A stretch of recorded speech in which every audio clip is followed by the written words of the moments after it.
We're on with Gabe Gomez in studio. I'm going to open it up now to questions from the listeners. Vinny, you're up next. You're on with Republican candidate Gabe Gomez. Good morning, Jeff, and good morning, Mr. Gomez. Nice job on the debate last night, Thank you, sir. Mr. Gomez. However, I am still not. I'm a conservative. I'm still not convinced if I'm going to what I'm going to do. It seems to me that you're still ignoring your conservative base, and that's what Scott Brown did. We didn't exist. Can you clarify this? I'm a fiscal conservative. I'm a Republican, and I'm proud to be a Republican. And I want to go down there and make sure that we fix this economy, which is what Republicans are good at doing. We need to make sure that we fix the $17 trillion in debt. We need to make sure that we got fiscal policies that are friendly to business so we can get companies to go back and hiring. We need to make sure that we reform the tax code so companies have more money so they can invest in their people and hire people. We need to make sure that we've got policies so that companies don't have so much uncertainty going forward. The economy is what we need to fix first and foremost right now. We are talking with Gabe Gomez. Your questions. Kevin, you're up next. Welcome. Hey, good morning. Hey, I read the Boston paper, Washington, New York, Chicago papers every day. 10 people shot with illegal guns. Now, Mr. Gomez, you are for additional background checks. I wonder if you could tell us what the word shall means and shall not be infringed. That's an absolute to me. So why would you be for additional background checks that don't do anything to solve the illegal gun crime problem? No, I think that we should obviously enforce the laws that are on the book. The only thing that I'm for, obviously, on the Toomey Manchin bill is that we should have the same background check if you're buying it from a gun show or the internet as if you do from a licensed dealer. It's the same background check that you would do from a licensed dealer. I think should apply to a gun show or an internet sale. That's what I'm for. Mr. Gomez, I'm just curious, Gabe, what are your positions on assault weapons? Would you favor banning them? And high-capacity magazines? No, as a Navy SEAL, I've got a unique perspective on this. I've seen what happens when the wrong people have access to guns. And so my position is that you should ban all weapons from the wrong people, and that's what the Toomey Manchin bill does. Chicago has the strictest gun laws in the country, and yet they have the highest crime rate down there as well. And we have an assault weapon ban here in Massachusetts. I don't believe we need to have an assault weapon ban on a federal level. We need to make sure that that all weapons are banned from the wrong people. That's what I believe in. Bob, you're up next. Welcome. Hey, good morning, Jeff. Mr. Gomez, good morning. Good morning, sir. The question is on immigration. Why are you pushing for something that's going to ruin the country? And if I was the black community, I would be extremely upset with you because it's going to lessen their employment chances tenfold, okay?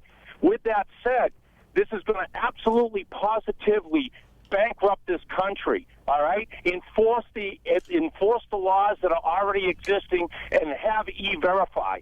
Okay, in other words, a lot of our callers are very worried about that. They oppose the Gang of Eight amnesty bill or comprehensive immigration bill.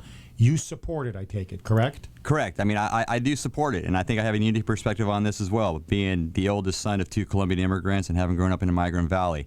I think we've got 12 million undocumented workers here in the United States. If we don't do anything, that is amnesty. If we continue down the path we're on right now, that is amnesty right now. So I'm with Marco Rubio on this in that the first thing we need to do is we need to secure the border and enforce the laws that we have. Securing the border, you need to have milestones on securing the border. And then you worry about the pathway to citizenship for the people who want to become citizens. And it's not an easy path, but it's also not an impossible path. It's a lengthy path. It's 10 to 13 years. And the first thing they need to do is obviously pass the criminal background check. And they need to do that over a number of years because it's a lengthy process, again, 10 to 13 years. And then they need to learn English. They need to integrate in American society. And I think, though, if they're in the military, then I think they get a couple steps up on that pathway to citizenship if they've served with honor. And the reality is that we're going to be creating more workers here that'll be paying taxes into the system. None of them are going to get any kind of benefits under the current immigration reform such as Obamacare and health care and welfare, under any circumstances. They'll have to have legal status before they even qualify to do that. And a lot of them will be entrepreneurs. They're going to be starting businesses and hiring people. This is going to be a net positive for the economy. And again, this is not an easy path whatsoever. I can understand the other side. I respect the other side. But the reality is that we have 12 million people here in the United States, and you can't ship them all back home. So you got to figure out what's the best solution in order to deal with the problem that we have. And that's what senators get sent down to D.C. to do. They get sent down to deal with these tough, complicated issues and work together and figure out what's the best solution we can come up with. And this is the best solution we can come up with. Mr. Gomez, Gabe, before we get to some other questions, what do you make of the NSA surveillance program that has now been revealed through the whistleblower Ed Snowden? Is it disconcerting to you? Do you think it's an invasion of civil liberties?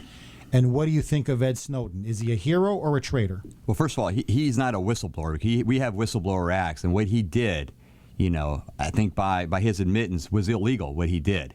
I spent 9 years as a Navy pilot, as a Navy SEAL, protecting and defending the Constitution of the United States and giving people the right to privacy. And he broke that. He knows what he was doing, and he broke the law.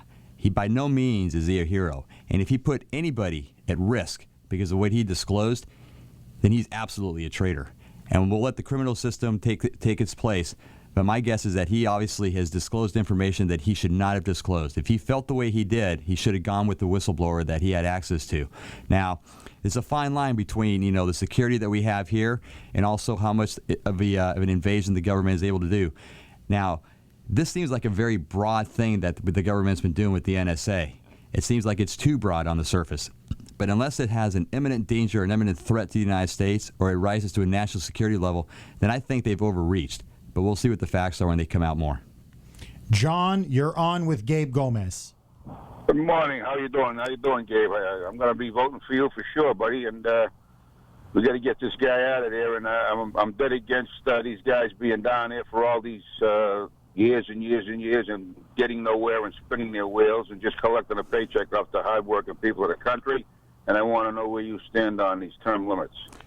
Sir, on the president's term limited, senators and congressmen should be term limited. There is absolutely no excuse that senators should serve more than 2 terms.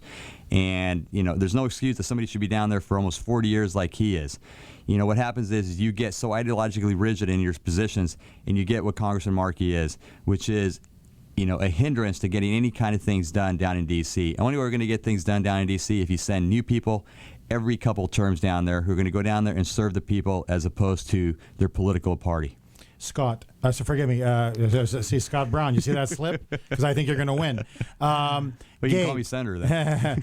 Gabe, if you were to win, would you now tell the people of Massachusetts you will only serve 2 terms? Absolutely. I will only serve 2 full terms when I go down to the Senate. That is an absolute.